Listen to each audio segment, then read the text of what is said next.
Muy buenas tardes. Mi nombre es Sebastián Carballo y este va a ser el primero de muchos videos en donde voy a hablar de diferentes temas que estén relacionados con la intuición. Me interesa profundizar sobre lo que es inteligencia intuitiva para aportar un poco de luz en este asunto que no está muy abordado y me parece que es una herramienta sumamente importante e interesante que todos tenemos a nuestra disposición, que sucede constantemente, solo que no estamos familiarizados con ella como para identificarla y poder utilizarla en lo cotidiano.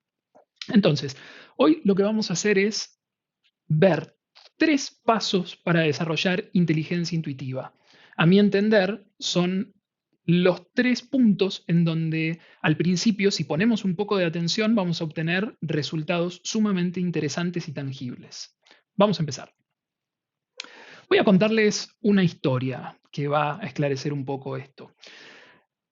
Se basa en una película que vi hace un tiempo, que es sobre la historia de Ramanujan, un matemático hindú que después de crecer en la pobreza en Madrás, la India, fue admitido a la exclusiva Universidad de Cambridge en el periodo previo a la Primera Guerra Mundial, en donde después de salvar situaciones con matemáticos ingleses muy conservadores que al principio no le hicieron la vida fácil, reconocen su genio y lo eligen como miembro de la Sociedad Matemática de Londres. Él es reconocido como un pionero en teorías matemáticas formuladas, guiado por su profesor Hardy. Y la historia viene un poco así. Él crece en una familia hindú que practica el hinduismo en una vía devocional. Eh, bueno, él viene de una familia humilde, en donde tiene acceso a una educación muy básica y realmente tiene actitudes sobresalientes para el promedio. Con una mínima educación académica en matemáticas puras, hizo contribuciones extraordinarias al análisis matemático, la teoría de los números, las series y las fracciones continuas. Ramanujan desarrolló inicialmente su propia investigación matemática en forma aislada, que fue rápidamente reconocida por los matemáticos indios. Con sus habilidades empezó a hacerse nombrar y rápidamente fue reconocido en una comunidad matemática más amplia. En aquel momento estaba centrada en Europa. Comenzó su famosa colaboración con el matemático británico Godfrey Harold Hardy y redescubrió teoremas conocidos previamente, además de formular numerosas y nuevas proposiciones. Lo interesante es que la forma en la que Ramanujan llegaba a esas conclusiones no era a través de un trabajo racional, no era a través de hacer cálculo matemático y pasar horas de su tiempo haciendo cálculo matemático. Lo más curioso es que él tenía revelaciones en sueños, que de acuerdo a su sistema de creencias, él se los atribuía a la divinidad, a una diosa que él veneraba, que le hacía una bajada de esos conocimientos de forma abstracta, como son los sueños, como pueden ser imágenes, sensaciones, pero él tenía certezas claras. Piénsenlo así, él se dedicaba a las matemáticas, él hacía cálculo matemático todo el día. Entonces, su forma de pensar era una forma de pensar matemática. Todos los insights que él iba teniendo tenían que ver con esa forma de estructurar la vida y el universo. Lo más interesante es que durante su corta vida, porque murió bastante joven a causa de una enfermedad, Ramanujan fue capaz de compilar casi 3.900 resultados independientes, en su mayoría identidades y ecuaciones. Casi todos sus hallazgos se han demostrado válidos y logró resultados que eran a la vez originales y muy poco convencionales. Eso es muy interesante. Con los números, como los números primos de Ramanujan, la función teta de Ramanujan, que a su vez han inspirado una gran cantidad de investigaciones posteriores. Entonces, ya más o menos vamos haciéndonos una idea sobre qué es la intuición. Vamos ahora un poco más a lo concreto. Entonces, recapitulando, ¿cómo funciona? Se trata de una forma de conocimiento inmediato y directo, que no proviene del razonamiento ni de la deducción. No es un proceso consciente, lo que no implica que nos sea ajeno a la voluntad. La rama científica que se dedica a estudiar los fenómenos de la intuición se denomina neurobiología de la intuición. Es como si fuese una subrama de la neurociencia. El doctor Keiji Tanaka, del Instituto de Ciencias del Cerebro Riken, estudió un grupo de jugadores de shogi, que es una especie de ajedrez. Es similar, es un juego de estrategia similar al ajedrez, es japonés, utilizando imágenes de resonancia magnética para identificar las firmas neuronales de competencia que evidenciaban los jugadores en los momentos de actividad intuitiva. Esas regiones del cerebro en particular son el precunio, que tiene que ver con la memoria episódica y el procesamiento visoespacial, y lo más interesante, con nuestra conciencia. La corteza prefrontal ventromedial, que almacena información sobre las recompensas pasadas, así como el peso de los errores sufridos o hechos que deberíamos evitar para no sufrir consecuencias. El núcleo caudado, que tiene que ver con los procesos de aprendizaje, de nuevos hábitos y de comportamientos más automáticos.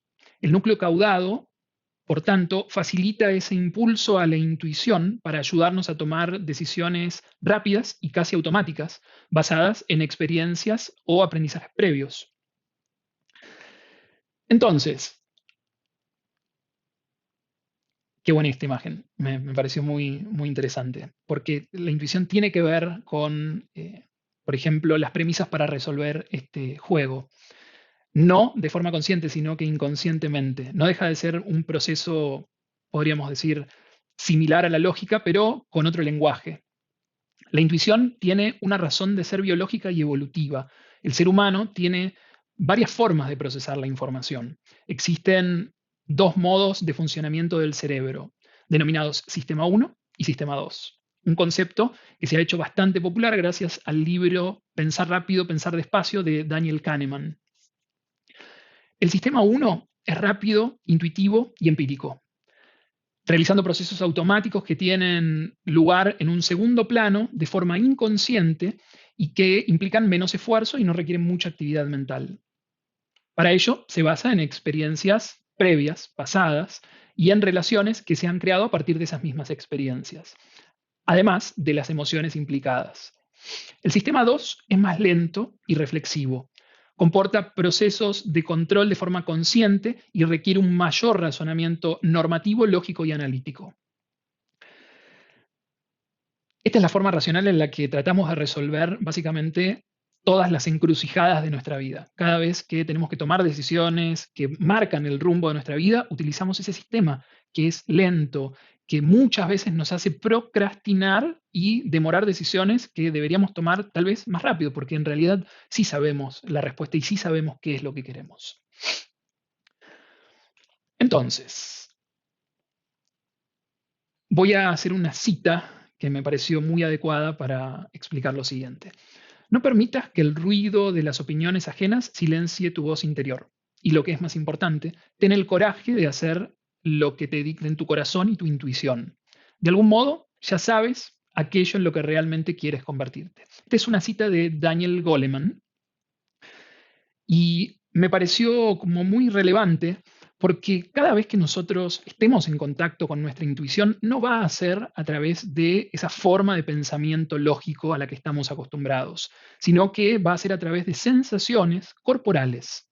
Va a ser a través de imágenes abstractas que pueden venir como insights intuicionales, como, bueno, los sueños es un momento en el cual nosotros estamos en contacto con nuestro inconsciente y ustedes ya todos habrán visto, los sueños no son lógicos, no son razonables. De repente están en una situación y de repente cambia el escenario en una situación que no tiene nada que ver, que no sigue ningún hilo lógico, pero así todo, ustedes lo perciben, lo identifican y lo entienden como real.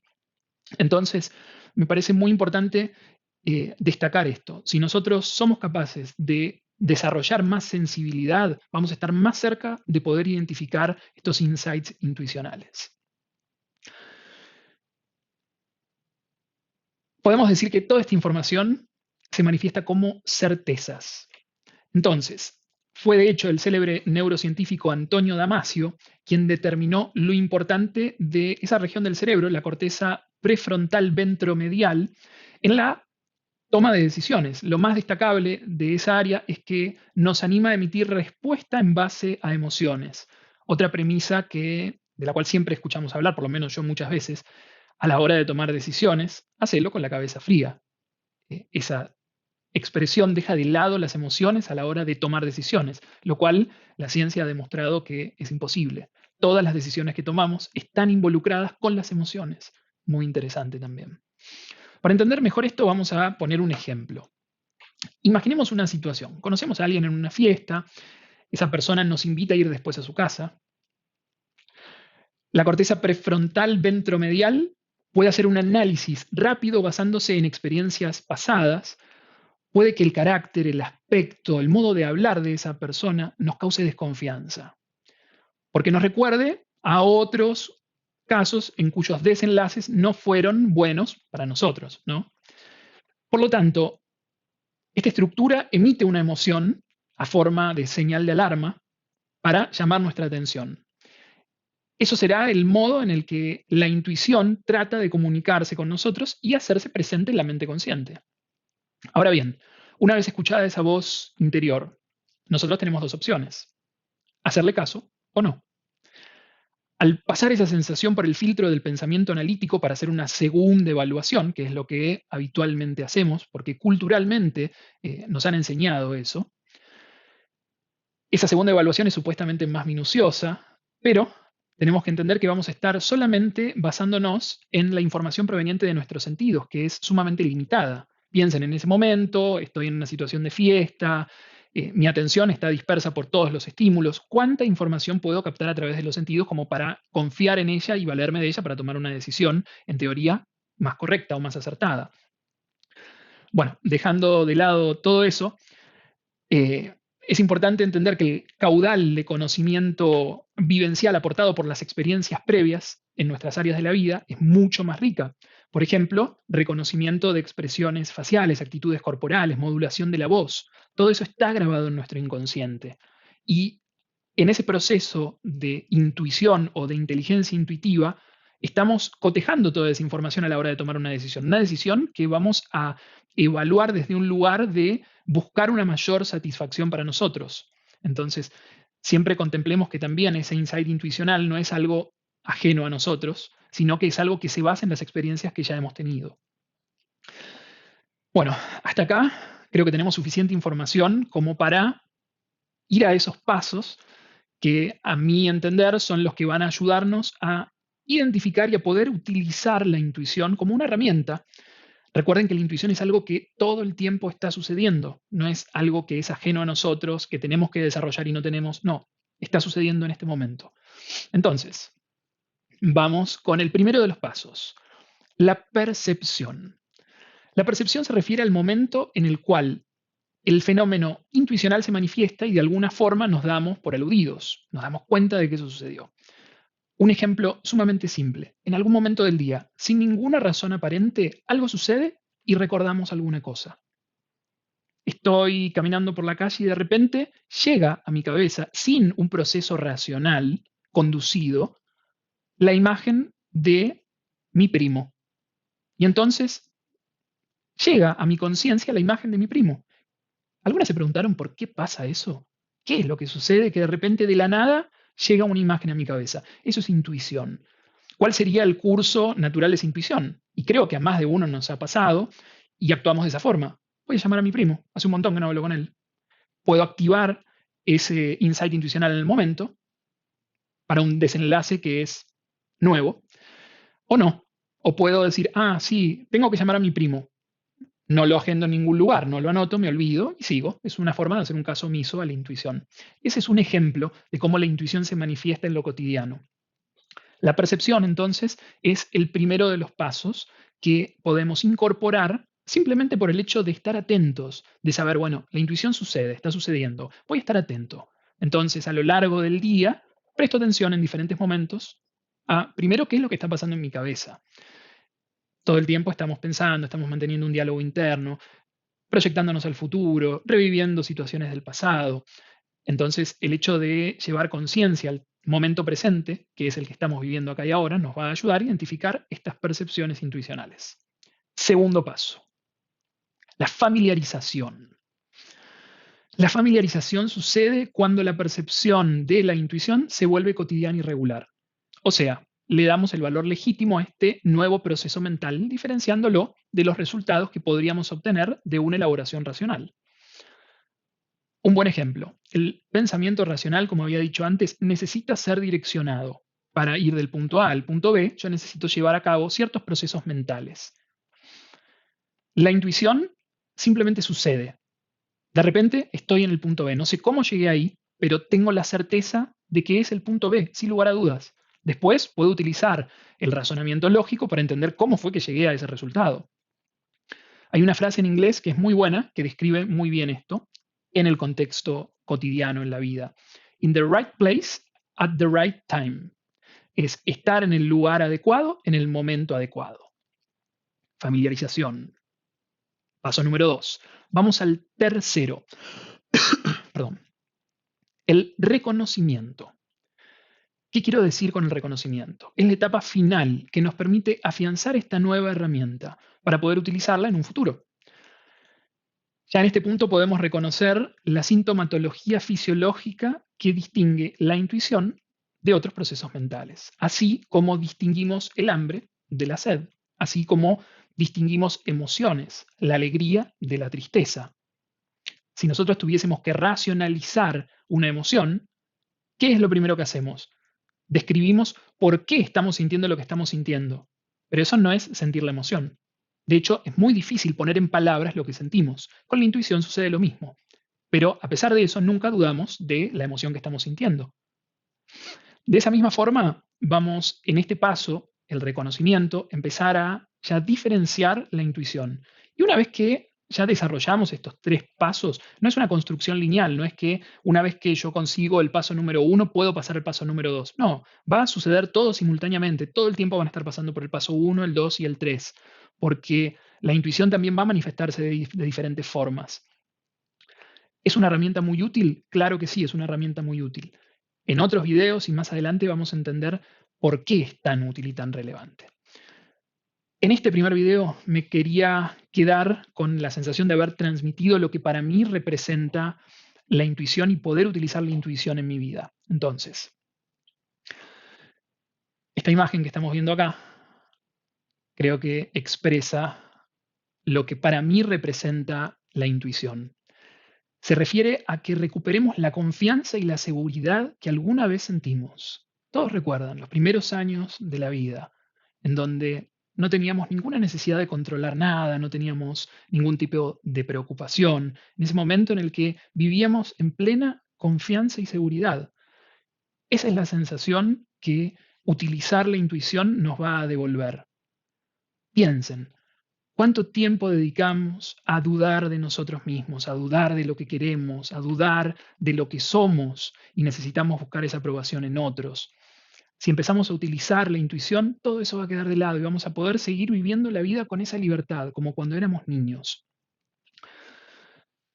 Este ejercicio nos va a transformar en personas más resolutivas, más seguras y más felices con nuestra vida. Finalmente, todas esas decisiones que vamos a tomar son decisiones que velan por nuestros mejores intereses, porque se basan en esas experiencias que queremos recrear, que nosotros mismos consideramos experiencias felices y que nos han generado satisfacción.